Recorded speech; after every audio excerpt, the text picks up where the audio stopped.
نبی کریم صلی اللہ علیہ وسلم وطر کی پہلی رکعت میں سبح اسم ربک الاعلیٰ، دوسری رکعت میں قل یا ایھا الکافرون اور تیسری رکعت میں قل ھو اللہ احد پڑھا کرتے تھے۔ حضرت بی بی عائشہ رضی اللہ تعالی عنہا کہتی ہیں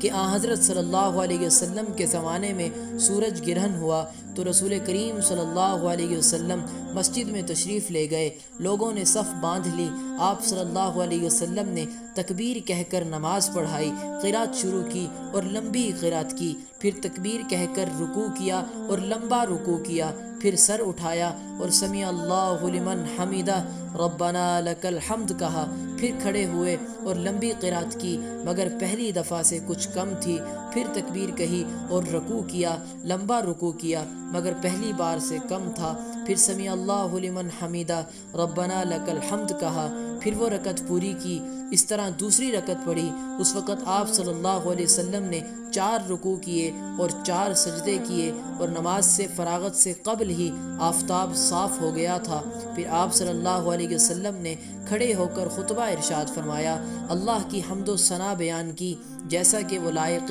حمد ہے، پھر فرمایا یہ آفتاب اور ماہتاب اللہ کی نشانیوں میں سے نشانیاں ہی ہیں، یہ کسی کی موت اور حیات کی وجہ سے گرہن میں نہیں آتے، جب تم یہ دیکھا کرو تو نماز کی طرف دوڑا کرو۔